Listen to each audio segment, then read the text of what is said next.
These boxed mac and cheeses are about to transform into elevated, delicious recipes. My name's Chef David Rose, and today I'm gonna elevate these boxed mac and cheeses.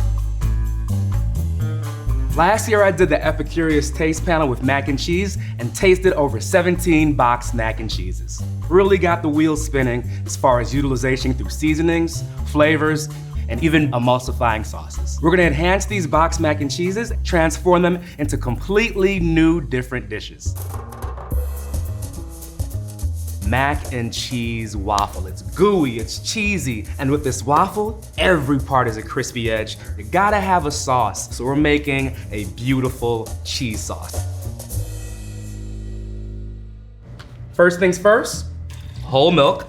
Cheese packet. We're gonna use just about a tablespoon of this. Not a lot, more so for the thickening. Gonna take the place of a traditional roux with your butter and your flour. Kosher salt, garlic powder, onion powder, a little bit of white pepper, a little bit of paprika. Great for color and flavor. It's time to add our cheeses. American cheese is the way to go. It's really great melting cheese, doing about 5 slices. So with the Kraft powder, it has those emulsifying salts in there. Without those ingredients, it break apart, it can get oily, the oil can separate from the cheese sauce, it can get grainy, it can get clumpy. Okay, to this, we are going to add a little bit of Parmesan cheese. Nice contrast. So it's all about balance. Sweet, creamy, salty, nutty, tangy. Keep whisking this right here until it forms into a bechamel fondue cheese kind of consistency. Let's make the waffles. There's a lot of cheese, a lot of fat, and it can burn very easily. So medium temperature, that's the move. Heavily spray on the inside of the waffle to release easily when you open it up. This is beautiful mac and cheese left over from last night, and it's cold, which is gonna make for a great waffle. And then we close that up. See, in about 3 to 5 minutes, and you press that down. You want the griddle to make contact with the mac and cheese all over, so it compresses it and forms that waffle and gives you those beautiful browned exterior and edges. 1, 2, 3. Onto the plate we go. Have that creamy cheese sauce. So just a little kind of drizzle. You get creative, get funky.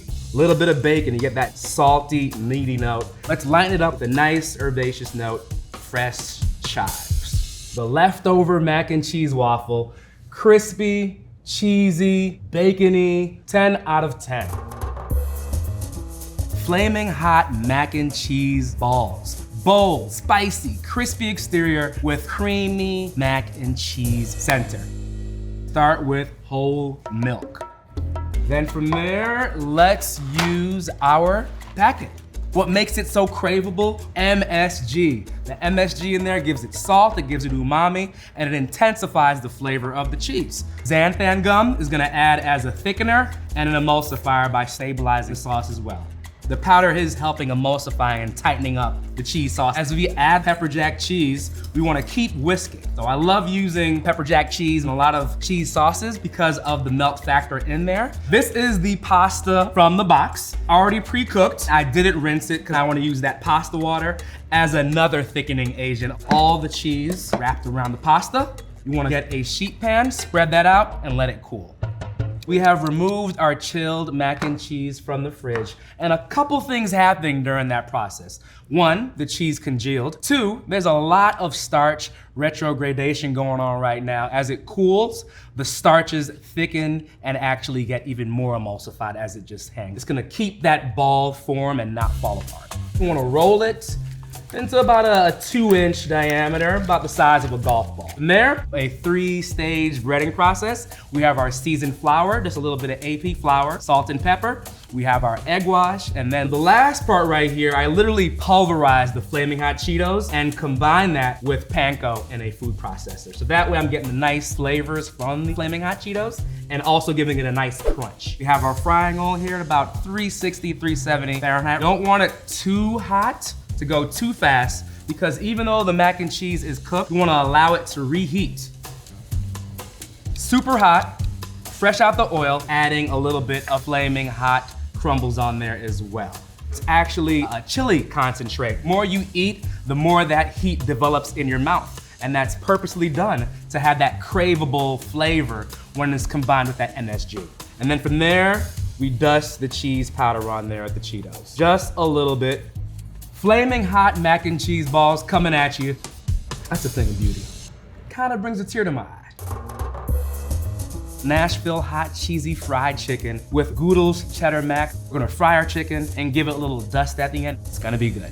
We have some unseasoned wings. The breading is where all the flavor is gonna rely and give it a nice crispiness. Into the AP flour, added some cornstarch in there, and cornstarch is gonna help with getting rid of a lot of that moisture. The less moisture you have, the crispier the fried chicken's gonna be. To that, I'm gonna add Cajun seasoning, buttermilk ranch, dry dressing, nice blend of herb, dill, oregano, onion powder, garlic powder, white pepper and black pepper, and onion powder, garlic powder. Next, we are going to add our Goodles cheddar mac and cheese. It is a great addition to this dry seasoning. The dried cheese that's in there, and the maitakes, concentrated, deep umami flavors. That's gonna make this chicken really pop. I like a nice, crispy chicken wing, so I'm gonna do a double breading. Over here, I have hot sauce and I have buttermilk.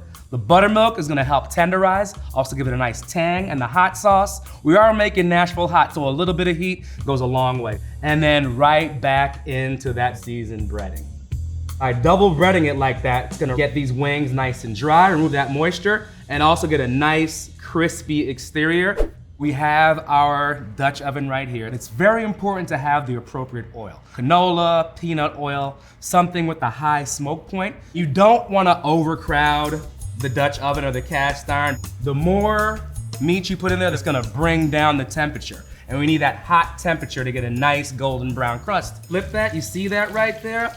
Golden brown deliciousness. You get a lot of that color as well from the seasonings, but the Goodles, you got that cheese powder in there, you got the paprika, all these things kind of bring together that nice golden brown hue.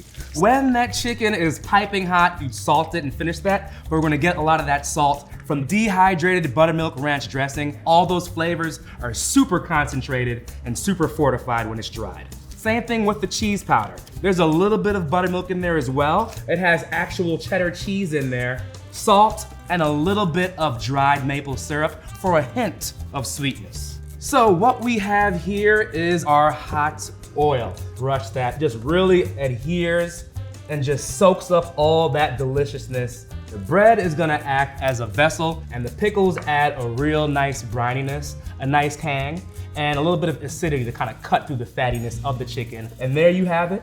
Beautiful Nashville hot cheesy fried chicken coming at you hot. Grilled cheese and mac and cheese, bringing both worlds together. It has that beautiful melt factor and that vibrant orange color. It just kind of brings you back with nostalgia. It's gonna be good. First things first, make our cheese sauce. Whole milk, because fat is flavor. Of course, the OG mac and cheese, one of my favorites. Put the cheese powder into the milk firstly. It has stabilizing salt, so that's gonna help emulsify, give great mouthfeel, and also really bring all those cheeses together where it doesn't break. So you put that all into there, just kind of sprinkle all the proteins, all the starches, the tapioca flour that's taking the place of a traditional roux, which you have butter and flour.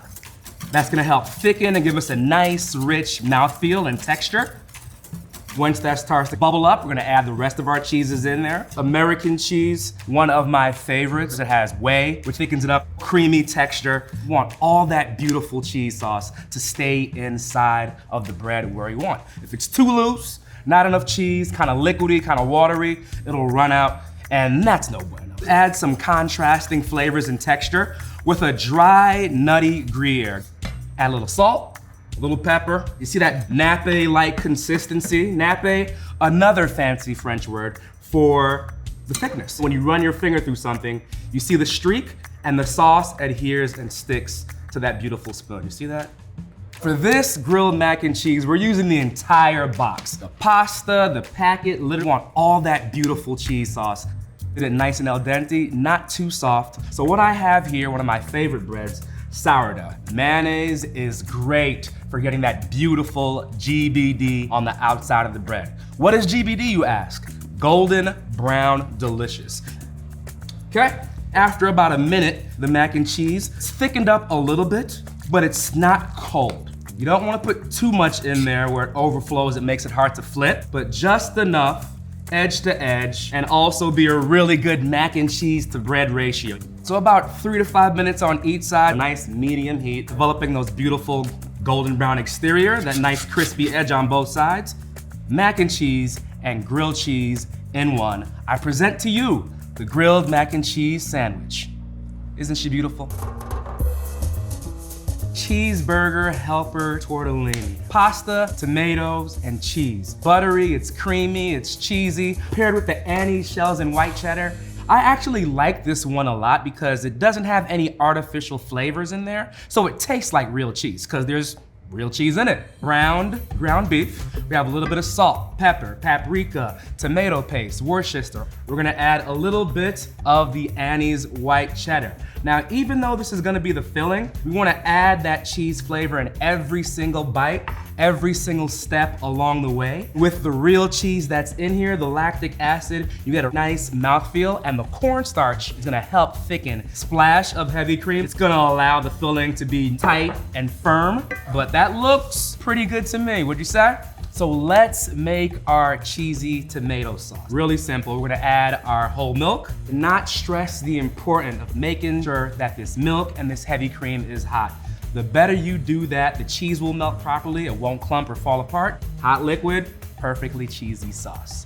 We're going to whisk in the cheese packet. There is a heavy presence of whey. Whey is a byproduct of curd, so it has salty dairy flavor to it, which also helps thicken. Some more white cheddar and Parmesan, a little sweeter, a little nuttier, really good flavor. Add marinara sauce in there, because it echoes those flavors of the hamburger helper. And then there, I want to season it a little bit with salt and pepper. Just a pinch will do. Whisk that and just let it reduce what you're looking for, that beautiful nappe consistency, like so, boom. Okay, now I am a sucker when it comes to contrast and texture, and a nice breadcrumb on there just really ties this all together. A little bit of butter, olive oil, so equal parts, and you let that melt. Japanese breadcrumbs or panko, it's super crispy, adds for a really nice crunchy bite. As that's browning, we're gonna add that anise pack in there again. It has the real white cheddar, using the cheese powder in various applications as a great umami and flavor bomb. A pinch of salt and pepper, fresh parsley. That's gonna make for an amazing crunchy topping to our cheeseburger tortellini. Now, ideally, you'll make tortellini with fresh pasta, but sometimes you just wanna get right down to it. So, I am using wonton wrappers. So to my purists, they are only tortellinis in shape and size. That's it, but the flavor is there. We wanna do about a teaspoon of the filling. Brush two edges like so. Roll it up, and then you tuck that filling in there. Make sure all those sides are sealed. Flatten out the filling, tap, tap, tap. You don't wanna press too hard because you don't want to break the wrapper. Hold it up halfway like so, and then connect the two like that. That's what we're looking for. Cute little tortellini in shape, in size, and beautiful.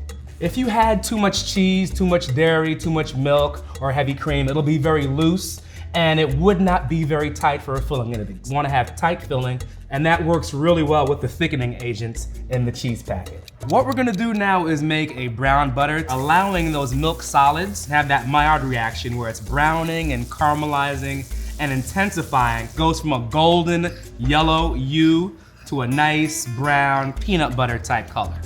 Our tortellini has been boiled in heavily salted water for about 3 to 4 minutes until they're plump and they start to float. Super important, you don't want these to fry.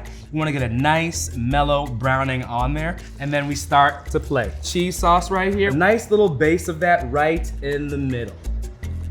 And then from there, you get that beautiful crunch from the breadcrumb. This right here showcases and shines a light on mac and cheese is one thing, but this is taking those similar flavors of mac and cheese, those similar flavors of cheeseburger helper, but elevating them, and for a dish that you'd gladly pay top dollar at any restaurant. Mac and cheese bites. All those great creamy, nutty, cheesy flavors of mac and cheese into a handheld form. We want the mac and cheese to hold that shape, so the roux is gonna be very important in this particular recipe. A roux is equal parts fat, equal parts flour. We're gonna have starch gelatinization. Those starch molecules in the flour are gonna expand and make a thick, viscous, creamy sauce. Once we have that, add our heavy cream. It's gonna start to get thickened. Those starch molecules will expand and it'll give us our bechamel. The bechamel is the base for any cheese sauce. We're gonna temper eggs into the bechamel. You want it to emulsify and be that thickening agent. From there, you want to have a slow drizzle of our bechamel, because you want to slowly bring up the temperature of the eggs. If you do it too fast, it'll break and start scrambling. Incorporate that tempered egg bechamel mixture back in here. So this one, I'm using a little bit more starch than usual. We're using our fingers to eat these. You want every possible opportunity to thicken this up and tighten the sauce. Paprika gives a nice color and hue and great flavor, nice little smoky note. Garlic powder, black pepper, and then we whisk till all that is together right there. Then we add anise, shells, and white cheddar. Again, the cornstarch in there and that real dried cheese flavor is gonna bump up and bolster the cheese that we add to here. Using white cheddar powder, so let's use cheddar cheese. Gouda, I love Gouda. Parmesan cheese, allowing all of those cheeses to melt. We have fully cooked noodles right here. You can use the shells that are in here, but we've been literally making pasta the entire day and we got plenty elbows. You wanna make sure every noodle is coated. This is gonna be the binder for the mac and cheese bites inside the muffin tins. What I'm using right here, non-stick muffin tins. A really great way to elevate and add texture is actually putting this breading on top of it. But I think on the bottom, it kind of mimics that contrast in texture and flavor of putting on the top. I'm gonna add a little bit of Parmesan cheese on the bottom as well. Add for a nice caramelization on the bottom. You don't want to fill these inserts up too much because it'll overflow and be very messy. We'll have them level with the top of the muffin tin. Parmesan cheese is great for getting that nice brulee kind of effect on anything. Bump it up again with what more than the anise white cheddar. Cheesy salt bite on there with the dried cheddar cheese and the lactic acid. It's gonna really give a nice saltiness and kind of help with the crunch of the top. Put this into the oven until it browns up. Ladies and gentlemen, we have liftoff. So you see here, when I cut right into the middle of this, it keeps its shape, it keeps its consistency, and that's a result of one, using that anise cheddar packet, and tempering of the eggs, and also that roux. That is beautiful. Smashed cheesy potatoes. Crispy, buttery, sharp, nutty, a really great application using Cabot Creamery's seriously sharp shells and cheddar. All the things you want in the potato and more. These have already been boiled, so what we're gonna do next is smash them. Don't wanna push it too hard, but about 1/2 inch in thickness. The really great thing with smashing the potatoes is more crispy edges. And by smashing them, you're allowing a lot of that moisture to escape from the potato, which will give you more browning, more of that Maillard reaction. I like to melt some whole unsalted butter. It helps with the caramelization and the nice crispiness. Add a little bit of olive oil. Season these after you have the melted butter and the olive oil because it serves as a glue. Into the oven we go, 15-20 minutes at 350. I'm gonna add Parmesan cheese, and this is where we apply the cheese powder. It actually uses real cheese. It has dried Vermont cheese. By dehydrating it, it adds really, really good intense flavor and no moisture, which gives you crispy potatoes. It has dried buttermilk, which gives tang and really amplifies the butter that we have in our potatoes. Because these potatoes are hot, it's gonna absorb and soak in all that flavor. We take this, we raise the temp about 350 to 400, another 15 minutes until it's golden, it's brown. They're beautiful, super crispy. Add a little bit of Maldon salt flakes. Chives are always a best friend to baked potatoes or any type of potato. And there we have it. Beautiful, super delicious, crispy smashed cheese potatoes. My plate, to you. Cacio Pepe pasta, the mac and cheese way, with Sabatino truffle mac and cheese. Super delicious, super flavorful. Traditional Cacio Pepe, you have 4 ingredients: pasta, pasta water, pecorino cheese, and black pepper. That's it, from Rome, Italy. So do not attempt to make or recreate this in Rome. They might kick you out of the country. To our pan, we are going to add butter and olive oil to toast black pepper. You bloom all those spices, all those flavors that are in there, and you revive them and reawaken them. The pasta water is gonna act as a thickening agent because of all that starch from the cooked pasta. Open up our Sabatino's truffle mac and cheese, made with actual real dehydrated black truffles, and that's the very first thing I even smelled before I tasted it. Gives you a chance to add truffle flavor with a fraction of the price. The beautiful thing about this packet is it has whey and potato starch, both of which are gonna help with the emulsifying of it and give us a nice, great pan sauce. Even though traditional cacio pepe is a relatively basic and simple recipe, it takes a little bit of skill, a little bit of timing to correctly do it. So this kind of, flattens out that learning curve, makes it a lot easier. A little bit of heavy cream. Again, this is not your traditional Nona's recipe from the old country. You let that heavy cream kind of thicken out and get nappe consistency. Cooked pasta, you can use the noodles in there already, but I think for cacio pepe, you gotta go with spaghetti. And you wanna finish it with the pecorino cheese to give it that nice salty note. I love a good pecorino. Pecorino is a hard, salty sheep's milk cheese. You see that? Beautiful. You wanna go ahead and plate. That right there is a beautiful plate of cacio e pepe made our way with Sabatino truffle mac and cheese. Now, I wouldn't serve this in Rome, Italy, but here today, I'd eat that. When it comes to boxed mac and cheese, you can very easily look on the box and follow the instructions step by step. But if you want variety, you want to get fun, you want to get experimental, the options and varieties are endless. So have fun, get out there, explore, make your mac and cheese yours.